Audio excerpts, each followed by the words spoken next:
And it's really traditional. People ramble in and they offer their great store of stories. And the first person that we have to offer a story tonight is a great friend of mine and a great story hero of mine, and it's Francis Kennedy. So I'm just going to ask Francis to unmute there now, for the moment. So Yeah, Francis, are you there? There you are. I am the girl.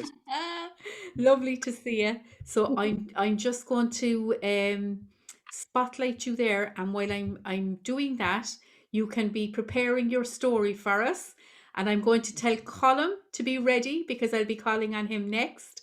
And then after that, we're going to go to a fantastic family of players from Kerry, which is the Kennedy family. So be getting ready now, be sorting yourselves out, and I'm going to let Francis away to tell us a great story. Go on, Francis. Oh my God, greater otherwise. Lads, it's great to be here. To be wonderful if we were face to face, but sure, this is as good as it gets. Well, I'll tell you about a couple from over the road here now. If we're living in Listowel, you'd probably know them.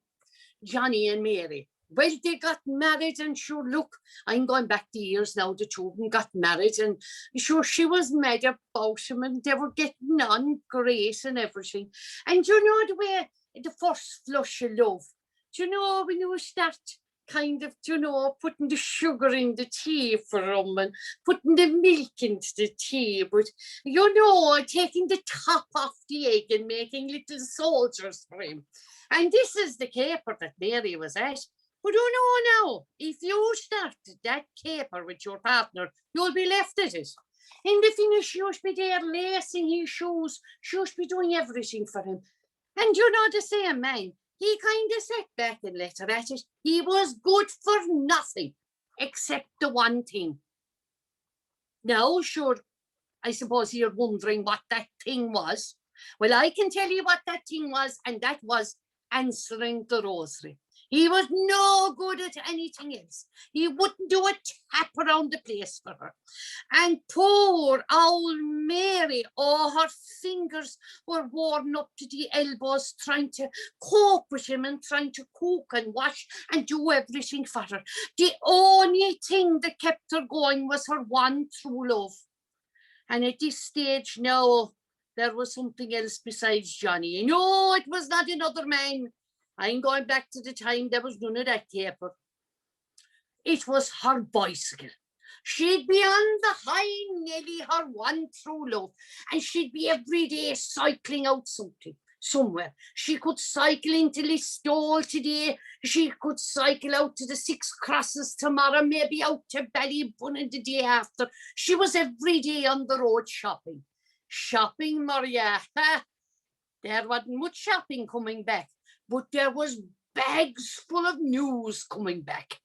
Well, the bicycle kept her going, and she'd be out maybe 2-3 nights a week to bingo in later years. Some later years there, she'd be at the bingo in Listowel, and she'd be at the bingo definitely 3 or 4 nights a week. On the bicycle, off she'd go. And she was this night, Mary was at, and she very sociable woman now she was. And she was at the bingo this night, and this lady said to her, "Wish you hello, Mary, how are you doing?" Mary never answered her. So when the lady went near to her, she said, "Mary, girl, what's that in your ear?" She pulled it out. A suppository. "Oh, good God," says Mary, "a suppository. I know now," she said, "where I put my hearing aid." Well, poor Mary anyway, I suppose. She was so worn out and worn to thread from her poor Johnny. Didn't the Lord above call her? And Mary died. And of course, with the life that she laid down here, she was straight up to the pearly gates. St. Peter was out to meet her. I've a bed ready for her, he said. "Come in, come in, come in. After all the hardship you had looking after Johnny all your life," he said. "Come in, come in, come in." And you know the way they stood talking at the pearly gates? And St. Peter said, gosh, she said, you know, I'm worn out. I hadn't a break all day. Is there any chance you'd stand and mind the gates for me? And I'll go and I'll have a bite to eat.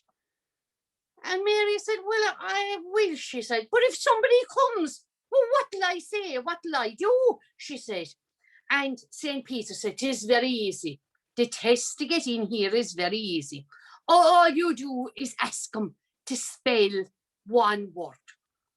Or she said, "My spelling was never good. What is the word?"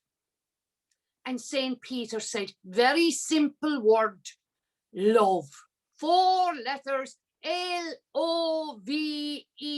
love. All they have to do is spell the word love."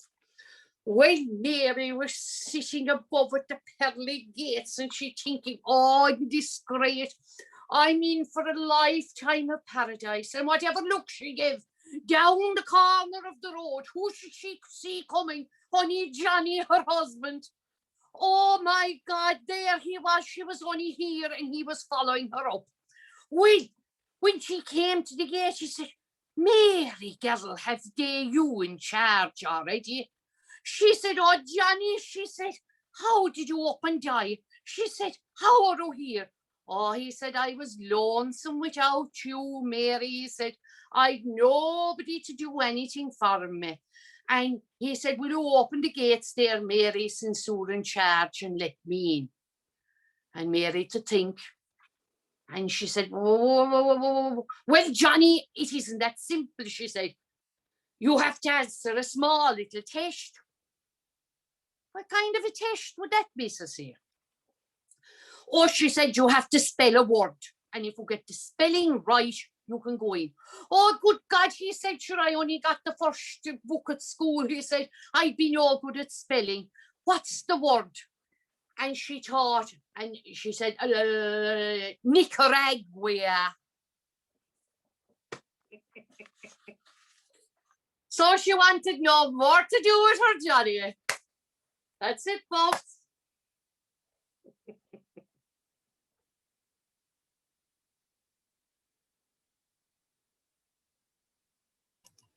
You're on mute, Maria. There we go. The two of us are on. Francis, I have a pain in my face. I badly need that. I'm laughing out loud. It's brilliant. Thank you so much. Francis, I'm hoping that we have time later on because I know you're doing a charity CD. But would you like to tell us when that's being launched and what it's for? Right.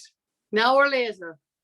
If you can tell us briefly now, and we'll talk about it. Well, I can later. tell you about it now. It was actually, I don't think there's any launch because this is the way, you know, with COVID and with everything now. It is just Kerry Parents and Friends here in Listowel. They do great work with people with special needs, adults and children. They have houses for adults as well. And you know the way everything is awful tight in money now. So Yeah. my friend wrote a song, Fionnuala Maxwell, and it's called We're All Related. So I decided there at Christmas I'd bring it out in CD, and it's still available through my own website. But if anybody wants to donate, Kerry Parents and Friends are the way to go. Click on to Kerry Parents and Friends, whether it is only a $5 or no matter what it is, they'll be so delighted with it. Oh, Parents and Francis, if you could stick the link in into our chat, that would be great. Okay. And then anybody that wants to can do that. So I'm going to release you. You'll be delighted from the spotlight now. And I'm back here again. And I just wanted to give a shout out to our beautiful sponsors because, as Francis said, we're trying to keep the traditions alive and we're trying to have these sessions. So it's lovely that Eventbrite allows us to pass the virtual hat around, and we're so grateful to the people that put something into our hat tonight.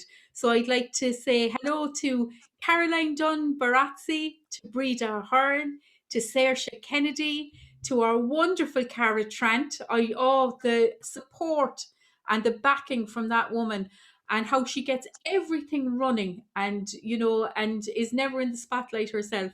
So Cara Trant. Also hello to Catherine Brophy, Ulrika Hess, Marika O'Sullivan, and Maura O'Callaghan. And there'll be more later. But right now, I would like to invite our lovely Colm Regan. So you there, Colm? Colm.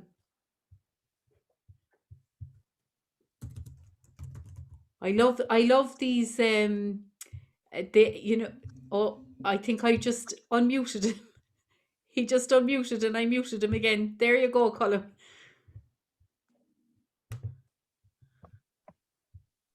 Are you there, Colm? Can you hear me now? Oh, excellent. I can You indeed. can hear me, yeah? Yeah. So if you Brilliant. want to give us a song, that would be great. Yeah, great. Come to the Well, Kennedy- I'm over Exactly. I'm over